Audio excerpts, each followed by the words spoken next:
السلام علیکم دوستو، یہ دو خاص نشانیاں ظاہر کرتی ہیں کہ اللہ تمہاری نگرانی کر رہا ہے۔ دوستو، انسان کو کبھی زندگی کی تکلیفوں والے دور سے گزرنا پڑتا ہے، اور جب ہم ان تکلیفوں کو سہنے کے لیے صبر کرنے کے لیے تیار ہو جاتے ہیں، تب اللہ کی نظر ہم پر ہوتی ہے اور اللہ ہماری مدد کر رہا ہوتا ہے اور وہ ہمیں نیا راستہ دکھا رہا ہوتا ہے۔ لیکن ہمیں یہ راز سمجھ میں نہیں آیا کرتے کہ اللہ ہماری نگرانی کر رہا ہے۔ ہم ہر وقت ان کے رحم کرم پر ہیں۔ ان میں سب سے پہلا اور کھلی ہوئی نشانی حضرت موسیٰ علیہ السلام کی کہانی میں اللہ نے سمندر کو پھاڑ دیا تاکہ حضرت موسیٰ علیہ السلام اور ان کے ماننے والے یعنی بنی اسرائیل کو بچایا جا سکے، اور فرعون اور ان کے لشکر کو اسی سمندر میں ڈبو دیا گیا۔ معلوم ہوا کہ تمہارا رب اللہ پل پل حضرت موسیٰ علیہ السلام کی نگرانی کر رہا تھا، اور آخر تمہارے رب نے حضرت موسیٰ علیہ السلام کو کامیابی دے کر اپنی رحمتوں سے نوازا۔ ایسے ہی دوسرے خاص نشانی حضرت نوح علیہ السلام کی کہانی میں بھی غور کر لیں۔ جب اللہ نے حضرت نوح علیہ السلام کو ایک جہاز بنانے کا حکم دیا تھا، جبکہ آس پاس کوئی پانی بھی نہیں تھا، جہاز خشکی میں بنا رہا تھا، اور وہ جہاز اللہ کے حکم اور فرشتوں کی میں بنا رہا تھا۔ معلوم ہوا کہ تمہارے رب کی نگرانی میں خاص نگرانی اپنے بندوں کے لیے ہوتی ہے، اور اللہ اپنے خاص بندوں سے اپنے منصوبوں کے تحت کام لے لیتا ہے۔ اللہ ان کے لیے ساری راہ ہموار کر دیتا ہے، اور تمہارے رب کا وعدہ ہے جس طرح اس نے اپنے خاص بندوں کی مدد کی، ویسے وہ ہر ایمان والے کی مدد کرے گا، بشرطیہ یقین پختہ ہو۔ جان رکھو تمہارا رب کہانیاں انہی کی پلٹتے ہیں جو اللہ پر یقین رکھتے ہیں۔ تو جب کبھی بھی تمہاری امید ٹوٹنے لگے تو یہ سبق ضرور یاد کر لینا۔ میرا رب قرآن میں فرما رہا ہے، تمہارا بار بار آسمان کی طرف منہ کرنا۔ جان رکھو اللہ تمہارے لیے کب راستے کھولتا ہے، تمہاری دعاؤں پر راضی کب ہوتا ہے۔ تو سنو، جب تم اللہ پر کامل یقین کرنے لگتے ہو، تب اللہ تمہارے لیے چھوٹے چھوٹے ذریعے اور سبب بناتا ہے۔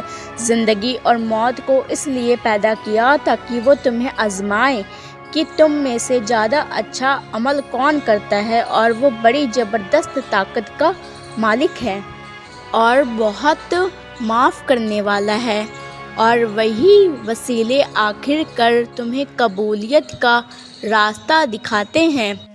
پتہ ہے، جب تم خود کو پریشان کرنے والی تمام چیزوں کو مکمل طور پر اللہ کے حوالے کر دیتے ہو تو وہ تمہیں ہرگز مایوس نہیں کرے گا، کیونکہ تمہارا رب بہت زیادہ دینے والا ہے۔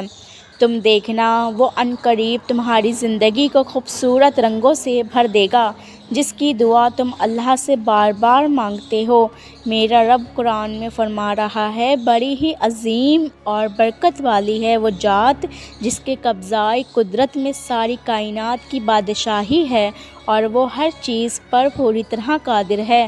اس نے سورہ ملک، اگر کچھ ناممکن لگ رہا ہو اور ہر چیز اس کام کے خلاف ہو جائے، لیکن اللہ اس کے کرنے کا ارادہ کر لے تو اس کو کوئی نہیں روک سکتا۔ حضرت یوسف علیہ السلام نے بچپن میں ایک خواب دیکھا تھا جو کتنے سالوں کے بعد حقیقت ہوا۔ تو وہ خواب تو خوبصورت تھا، مگر اس کی تعبیر نہ جانے کتنی تکلیفوں اور شدید صبر کے بعد ان کو ملی تھی۔ تم نے بھی ایک خواب دیکھا ہے، تم بھی فی الحال تکلیفوں سے گزر رہے ہیں، لیکن یقین رکھو تمہارا رب بھی وہی ہے جو یوسف علیہ السلام کا رب ہے، جو سب علم والوں سے بڑھ کر ایک علم والا ہے، عالم اور خبیر بھی ہے۔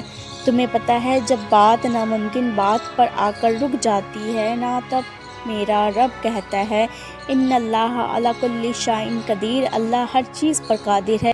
مطمئن ہو جاؤ، عنقریب تمہارا رب خوشیوں کی انگنت راہیں ہموار کرے گا انشاءاللہ۔ دوستو، میں آپ سب کے لیے دل سے دعا کرتی ہوں کہ اللہ آپ سے خوش ہو، راضی ہو، اللہ آپ کو کامیاب کرے، اللہ آپ کی ساری جائز تمناؤں کو پوری کرے، اور ہم سب کے چھوٹے بڑے گناہوں کو معاف کرے، ہم سب کے غلطیوں کو معاف کرے، جو جانے انجانے میں گناہ ہو گیا ان گناہوں کو معاف کرے۔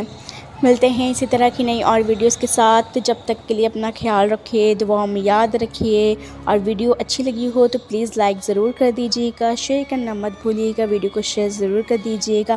اللہ پاک سے دعا کرتے رہیں اور اللہ پاک سے اپنی حاجتوں کو مانگتے رہیں، کیونکہ جان رکھیں کہ اللہ کے گھر میں دیر ہے لیکن اندھیر نہیں ہے.